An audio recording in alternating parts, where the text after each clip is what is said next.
In this video, I will explain the positive tension bell curve. Using this tool, I'm going to show you how to teach your leaders and employees the importance of creating positive tension at all levels of your organization. Assuming you're familiar with and already running on EOS or another operating system, we will tie in some of those tools that you already use to explain that the relationship between tension and performance forms the basis of an effective, self-funded incentive plan. First, let's review. What is positive tension?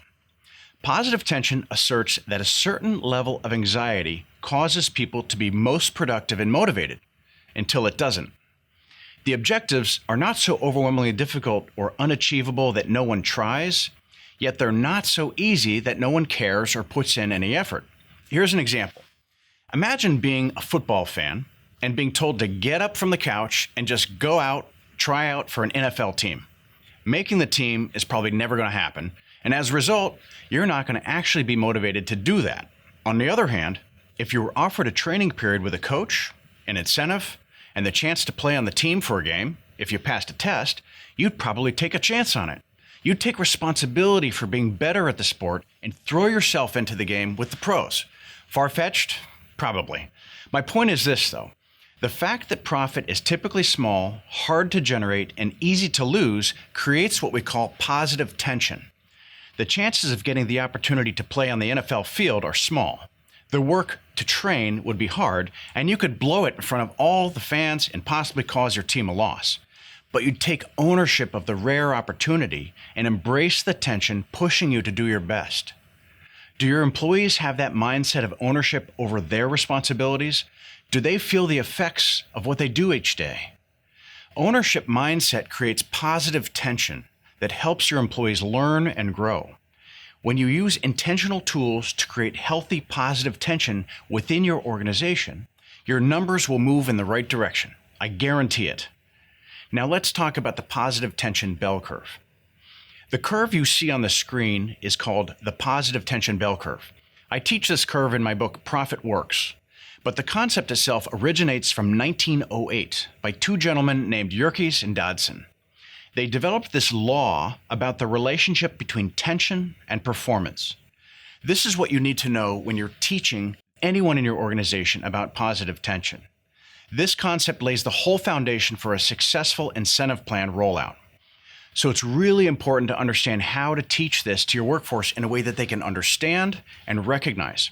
First, let's talk about the setup of this curve. Tension is on the x-axis, or the horizontal axis, from low to high, and performance is on the y-axis, or the vertical axis, from low to high. As you can see, and as the curve shows, when tension increases, performance increases up to a certain point. Then, when tension increases too much, performance drops back down. Different levels of tension will take you from entitlement to earning to fear. So how does this relate to a business environment? Well, when there's very little asked of employees, there's not much expectation of performance. When there are no scorecards or measurables or expectations of performance like core values, or possibly not even performance reviews, there's going to be very little pressure or tension in the organization. In these types of situations with lower levels of performance, you'll hear things like, "I did the best I could," "I have it coming," or "I like things just the way they are." People don't want to change in this kind of environment. It's very comfortable, and there is danger in the comfort zone.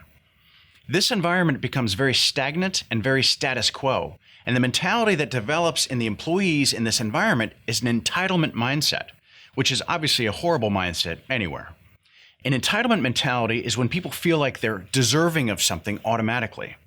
They expect to get things just for showing up. Just because they believe this, they don't see the relationship between effort and an increased value in what they receive in terms of total compensation. So we can see this very nice arc that goes from entitlement to earning. And now we want to be cautious to not go too far on that pressure.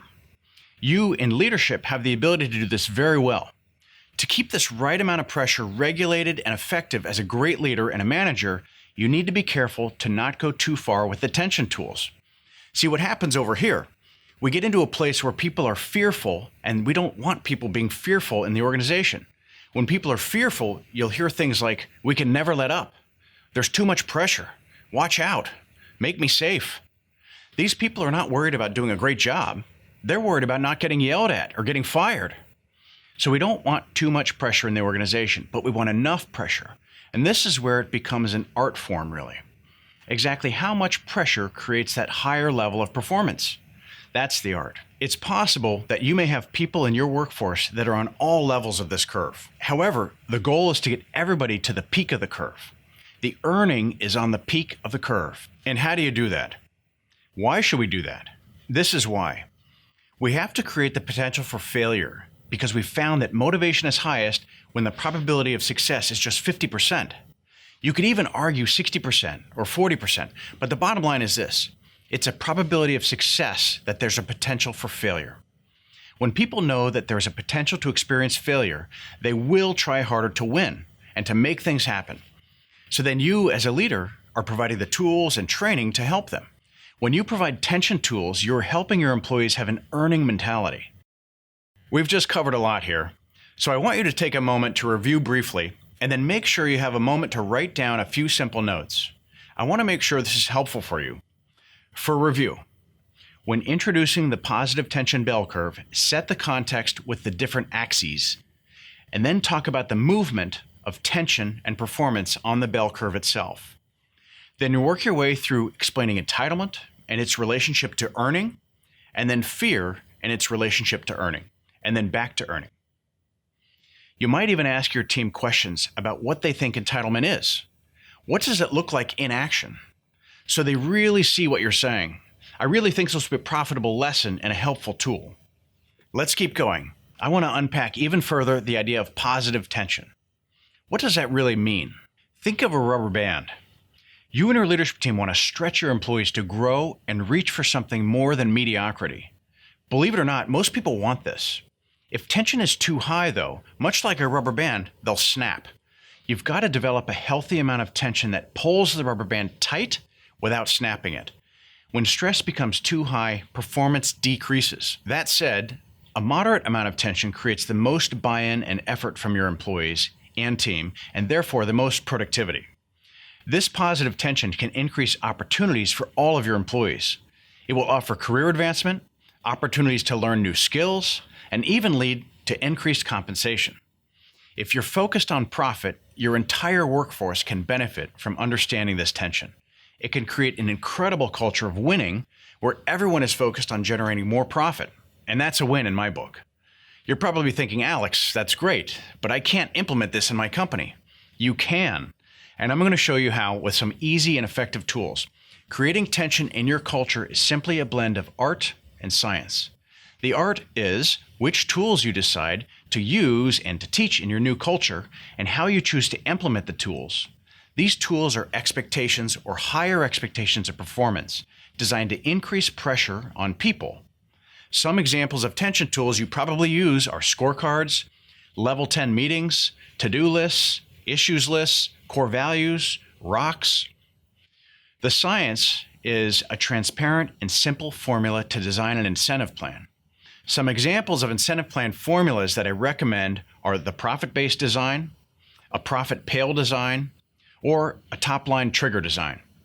You'll be able to make each of these designs effective by implementing 3 easy steps. First, establish a trigger. Second, determine the share above that trigger that you're going to share in the incentive pool. Third, decide who is included in the plan. The assumption is that you have an incentive plan that I've created for you.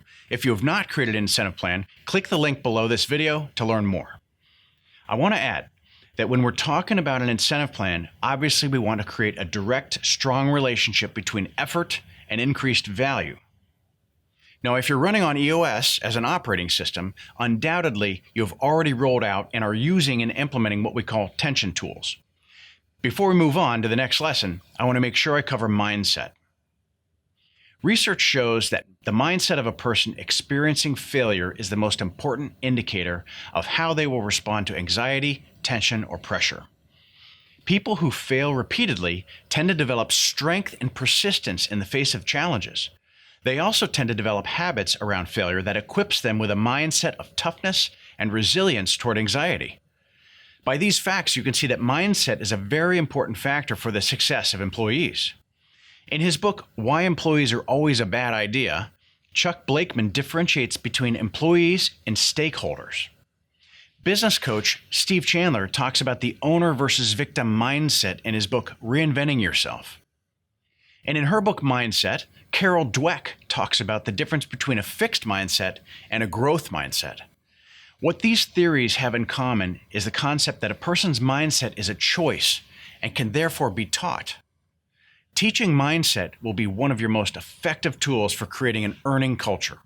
In my experience, an ownership mindset can be taught and should be reinforced. Most employees haven't grown up with repeated exposure to basic business concepts.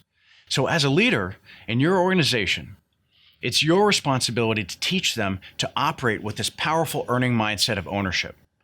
Developing an ownership or earning mentality throughout your entire workforce does a number of positive things for your company.